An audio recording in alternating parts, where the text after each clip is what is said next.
seja bem-vindo ao programa Nosso Direito em Ação. Mais uma vez estamos conectados. Aliás, todas as semanas estamos conectados discutindo temas de interesse da nossa sociedade, fazendo um jornalismo sério, um jornalismo dinâmico, mas acima de tudo pensando em aprimorar as nossas relações sociais, fazer cidadania. Esse é o nosso compromisso. E acesse o site www.nossodireitoemação.com.br. E hoje nós vamos falar sobre guarda compartilhada que nos remete à família propriamente dita. Como diria a minha mãe, como diria o meu avô, quando eu penso em guarda compartilhada, eu penso na família, e a família é sim a célula master da sociedade. E hoje, para falar de guarda compartilhada, nós recebemos a advogada Sidneia Santos. Como vai, Sidneia? Muito feliz pelo convite, muito obrigada. Olha, Sidneia, pensar em guarda compartilhada, eu, na verdade, acompanhei aquela transição, e me lembro nos meios de comunicação, e principalmente no nosso legislativo, aquela transição, as propostas na Assembleia, enfim, né, as mudanças de lei, e eu acompanhei essa transição e se discutia muito se a guarda compartilhada ela seria efetiva ou não. Atualmente, o que você pensa sobre a questão da implementação da guarda compartilhada no Brasil? Eu acho fantástico, porque a guarda compartilhada, independente de haver desavenças ou haver litígio entre os genitores, é importante porque chama a responsabilidade, né? A divisão da responsabilidade em relação ao menor. Não só na sua mantença, mas também na sua educação, em como você estará preparando essa criança ou esse menor para a sociedade. Então, a responsabilidade tem que ser compartilhada. Agora sim, pensando em responsabilidade compartilhada, eu acho que até o telespectador que está nos assistindo, ele fica pensando, e principalmente aquele pai, aquela mãe fica pensando, mas acontece que pensar em guarda é pensar, claro, pensar no bolso também, levar direitos ao menor, mas principalmente pensando no bolso, porque é a necessidade de manutenção daqueles direitos da criança, principalmente. E aí, pensando nesse aspecto, a guarda, por ser compartilhada, o próprio nome já diz, como ficam essas questões envolvendo os alimentos, propriamente dito? Será que na hora de dividir a guarda, os alimentos também são divididos? Sim, porque assim, quando você fala em alimentos na guarda, a gente vai trabalhar sempre com o binômio necessidade e possibilidade, né? Então, assim, aquele cônjuge ou aquele genitor que tem uma condição melhor, ele vai arcar com um valor um pouco maior do que aquele que não possui, né? Então, esse binômio é muito importante. Agora, o que é importante a gente lembrar é que na guarda compartilhada, a gente não está falando em guarda alternada, porque muitas vezes as pessoas vêm e falam assim, então se a criança está comigo, então eu não preciso pagar os alimentos. Não, não. Uma coisa é uma coisa, outra coisa é outra coisa. Agora só, guarda compartilhada. Pensar em alimentos é uma coisa. Agora, fica aquela questão, né? Às vezes a criança ela permanece mais tempo com a mãe. E muitas vezes a mãe tem que trabalhar também. E aí há necessidade muitas vezes de custear alguém para ficar com aquela criança em determinado período do dia. E o próprio dia a dia acaba trazendo um custo maior para a mãe. E aí vem aquele pai que só quer pagar os alimentos. Será que ele tem que colaborar também nesse aspecto? Quer dizer, e aquele pai que vê de 15 em 15 dias só? Quer dizer, a guarda é compartilhada, o juiz determina a guarda compartilhada, mas ele só vê a criança de 15 em 15 dias. Quer dizer, o custo para que ele mantenha aquela criança acaba sendo menor que da mãe. Como fica essa questão dos alimentos nesse aspecto? É claro que o tema não é alimentos, mas como fica na guarda compartilhada essa relação, na sua opinião? Como você falou, é difícil você separar guarda de alimentos, né? Mas o que é importante a gente lembrar aqui, o nosso legislador foi muito infeliz quando ele colocou o nome de alimentos, porque dá a impressão de que é tudo aquilo que a criança vai usar para se alimentar. E na realidade não. Os alimentos diz respeito a tudo. Diz respeito a alimentos, à moradia, à educação, ao lazer, então é tudo. Então, em relação a essa pessoa que vai ter condição, que vai ter que ficar com o menor, já está dentro desse valor de alimentos. Tá? Então, tanto o genitor quanto a genitora vão contribuir de acordo com a sua possibilidade para que a criança tenha essa condição. Uma coisa que é importante que a gente não mencionou, mas assim, quando a gente determina a guarda compartilhada, nós determinamos também um endereço fixo para a criança, porque senão fica aquela coisa, né? Não, está aqui, está lá. Não, então já é determinado também na guarda compartilhada um endereço fixo. E não é visitas. Quando a gente fala em guarda compartilhada, a gente fala em convivência. Então, a convivência do genitor e a convivência da genitora. Não esquecendo que essa convivência é um direito do menor. O menor tem direito de convivência tanto com o genitor como com a sua família e a genitora e a sua família. Isso acaba sendo mais saudável, né? Com certeza. O menor, acho que essa convivência, Sim. essa situação...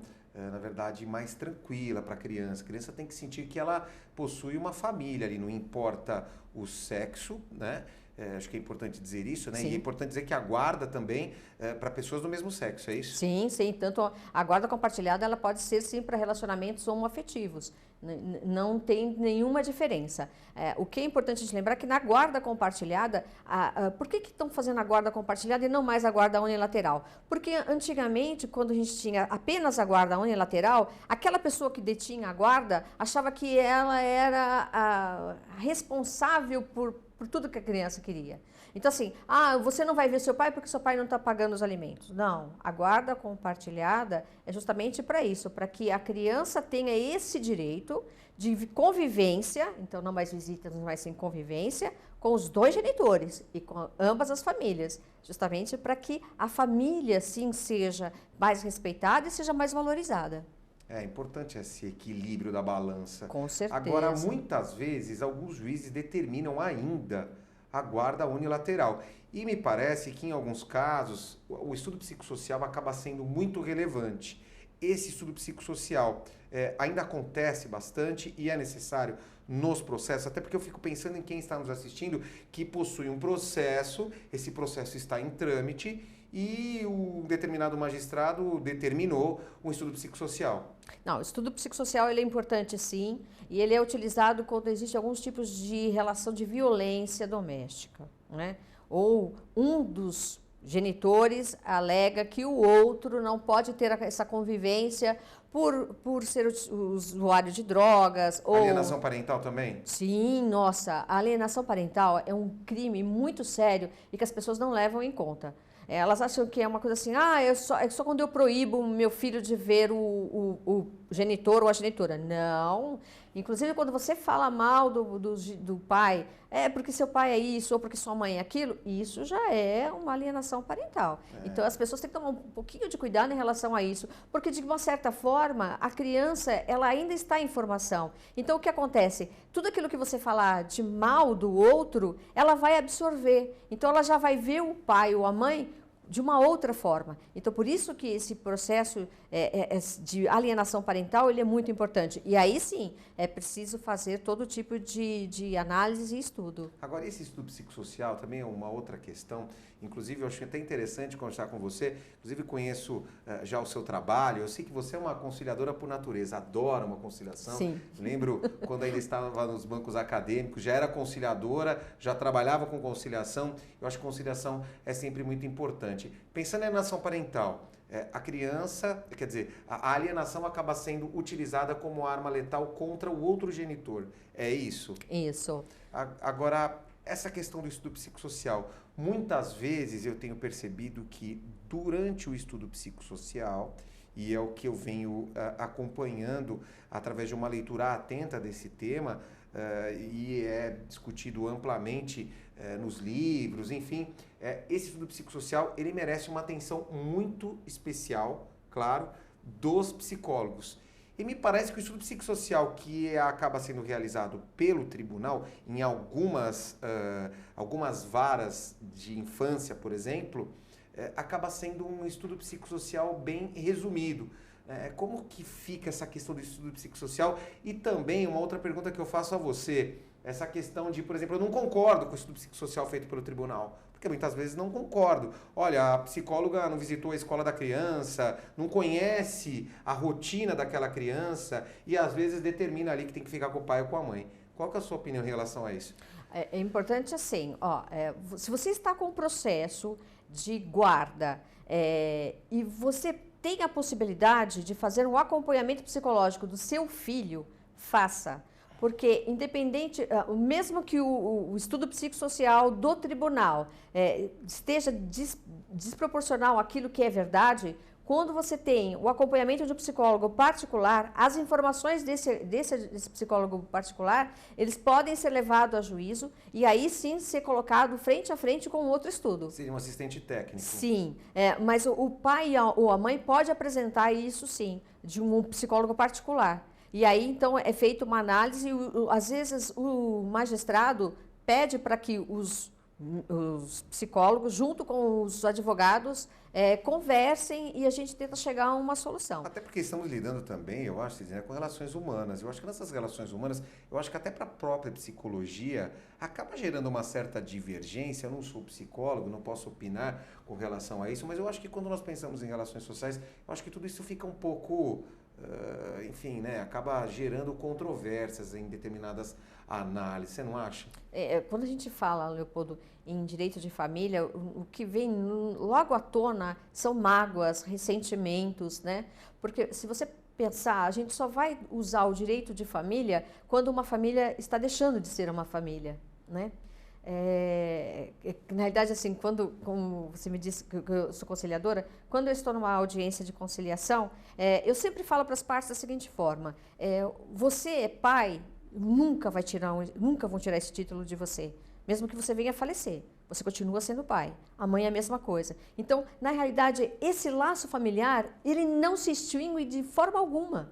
Então, a gente tem que lembrar disso, que independente da mágoa que você tem do outro, você tem um fruto, você tem um filho ou filhos. Na árvore genealógica, a sogra é sempre sogra, vai ser sogra eternamente? Eternamente.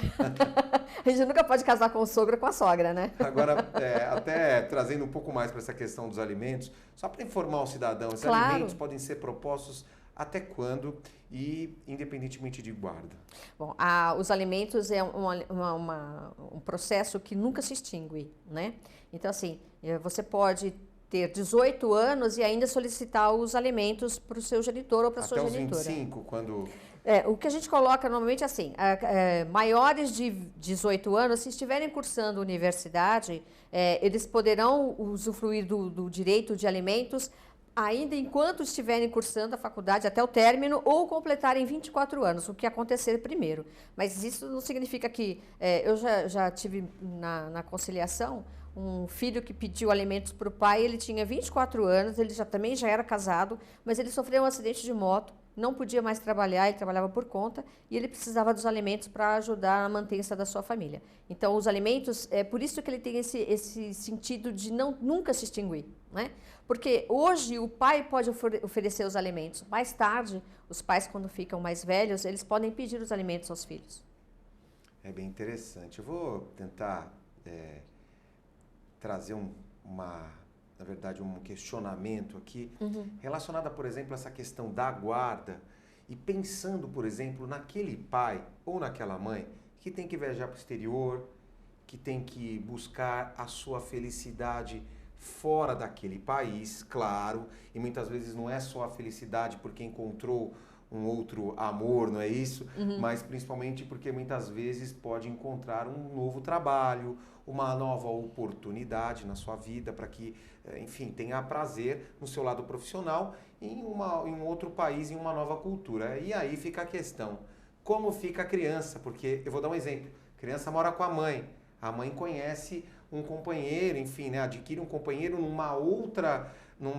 de um outro país ou recebe uma oportunidade para ir para outro país e tem que ali morar por alguns anos. Claro, essa criança tem que ver o pai e vai ver o pai em algumas épocas importantes.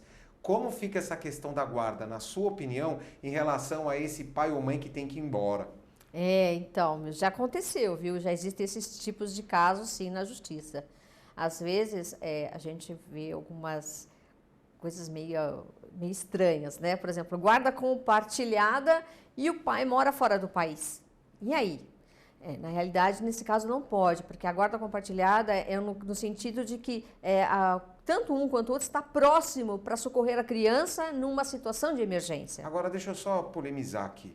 E se, por exemplo, e até eu fico pensando até nos alimentos, por exemplo, aquela criança que recebe todo mês ali aquele depósito daquela pensão alimentícia do pai e todo mês chega ali aquele valor para que aquele valor seja utilizado ali para, enfim, né, para os direitos da criança. E se, por exemplo, essa mãe vai para um outro país e este valor que é custeado durante o mês, ela queira utilizar este valor para que se custeie uma passagem para que essa criança possa vir até o pai e passar Natal, passar Ano Novo, passar épocas especiais. Será que essa guarda ela continua sendo compartilhada? Então, na realidade, a guarda ela só vai ser alterada se um dos dois entrar com uma solicitação de um processo de alteração de guarda. Mas em relação a isso, se ela quiser utilizar o dinheiro dos alimentos para comprar uma passagem aérea para que ele possa ir visitar o pai, tudo bem. Para próprio uso do menor. Se for para um terceiro, não. Agora, e se o pai diz o seguinte, eu não quero que a criança vá, eu quero que ela permaneça no país. E a mãe quer levá-la porque a mãe recebeu uma oportunidade para que trabalhe no exterior. E mais do que isso, muitas vezes a mãe pensando até na criança, quer que a criança estude com uma outra cultura, que aprenda um novo idioma e que passe aquele período, que sejam 2, 3, 4 anos, em outro país. E o pai quer estar mais próximo. Até por isso tem a guarda compartilhada. Como conciliar isso? Então, normalmente a gente conversa com ambos, né? E a gente determina assim, tanto o pai quanto a mãe, o que querem para o filho, o melhor. Então, vamos sentar e vamos conversar, vamos ver qual é a melhor situação para a criança, qual o melhor ambiente, né?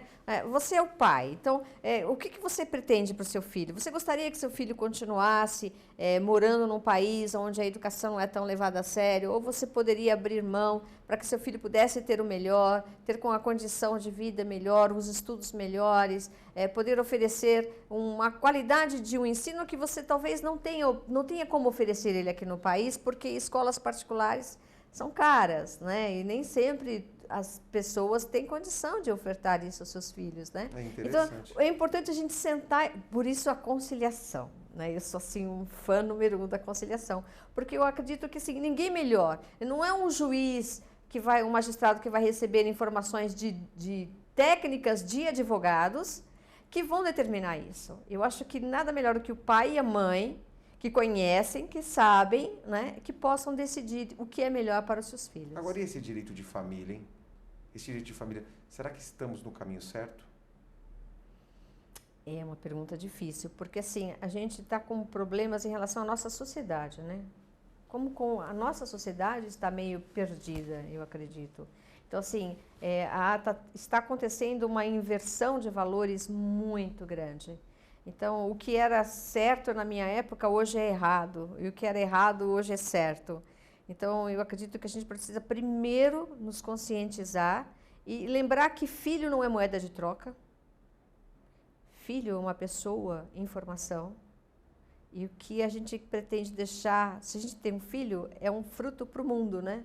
Que tipo de fruto você quer deixar? Então, isso é muito importante. Eu acho que a gente tem que começar um novo questionamento. O que nós queremos para a nossa sociedade daqui a 10 anos? Eu gostaria que você, então, deixasse um recado para o familiar que está em casa e para quem está nos assistindo, claro, que vê ainda no Poder Judiciário a sua esperança.